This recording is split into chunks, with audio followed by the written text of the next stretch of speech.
Latin America is going through a new phase of geopolitical tensions in which old forms of domination are mixed with modern strategies of financial, media, and, of course, military control.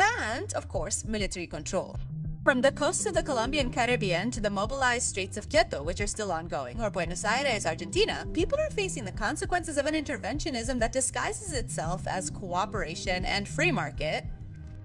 I am Sarai. This is Mundo Conexo, a podcast by Telesur. Latin America is once again, as usual, at the center of a geopolitical dispute where U.S. interventionism takes on new forms, combining military threats, economic manipulation, and political co-optation. It is not that they threaten us because they want to, it is because we have resources that they do not. Tensions, for example, the constant process of aggression by the United States has generated a major crisis with some governments in the region, in this case Colombia, or evidently also with Argentina, to the extent that it presents itself as the savior of this country. Or we could also mention what is happening in Ecuador, a pattern that recalls the old Monroe Doctrine, the continent seen as a backyard at the service of Washington's interests, fuenchists. The recall of the Colombian ambassador in Washington marks a turning point in the relationship between Bogota and the White House. Donald Trump's verbal attacks and threats against President Gustavo Petro, together with the legal U.S. military operations in the Caribbean, show how the narrative of combating drug trafficking continues to be a tired and boring excuse to justify incursions and violations of people's sovereignty. Petro has firmly denounced that these operations do not seek to stop drug trafficking, but rather to ensure control of maritime routes and resources, basically the arrival of Caribbean energy resources to those who do want them, but in a completely illegal manner, in addition to maintaining the siege against Venezuela, which is ultimately the heart of the matter. And the discourse collapses when even the mercenary Jordan Grudd, who was involved in the failed Operation Gideon, revealed that structures such as the so-called Cartel of the Suns were creations of the CIA designed to sustain destabilization campaigns against sovereign governments. Ecuador and Argentina, for example, show the face of surrender on the continent.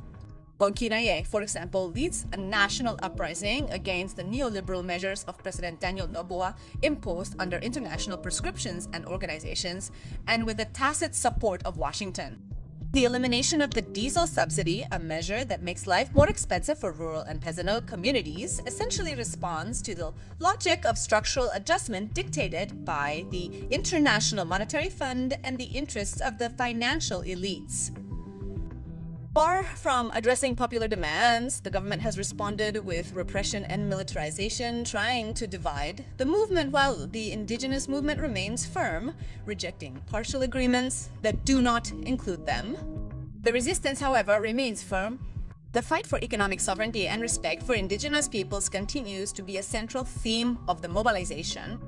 Notice how far Noboa has come, who recently published this tweet where he gives Donald Trump an account of the fight against drug trafficking as if he were his employee. Precisely when before that, it had been announced that one of the alleged victims of the attack in the Caribbean Sea had been Ecuadorian. Asitumi. Argentina is betting on financial dependence as a form of political control. The recent agreement between the U.S. Treasury and the Argentine Central Bank for $20 million is not a gesture of solidarity or a gift at all. The Americans are not giving anything away, but rather a pressure mechanism to guarantee the continuity of Javier Milei's ultra-liberal project. Why does it suit Trump? He was explicit. The economic support will depend on Milei winning the elections. He wins the elections, even though Donald Trump thinks that what is going to happen on October 26 has to do with a national election. The president was really lost. They had to clarify that from Buenos Aires. However, this statement confirms that Washington's direct interference in the country's democratic processes is clear.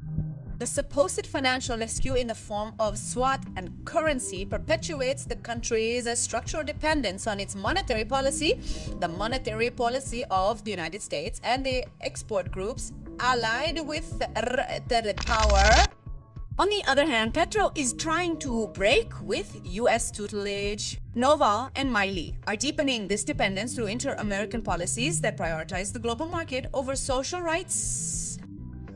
In this context, Nigerianism is not only expressed in military bases or economic sanctions, but in the imposition of neoliberal models that erode the sovereignty of states and dismantle the social advances achieved by the people with great sacrifice, from the streets, in this case, Quito, for example, to the coasts of the Colombian Caribbean, passing through the working class neighborhoods of Buenos Aires.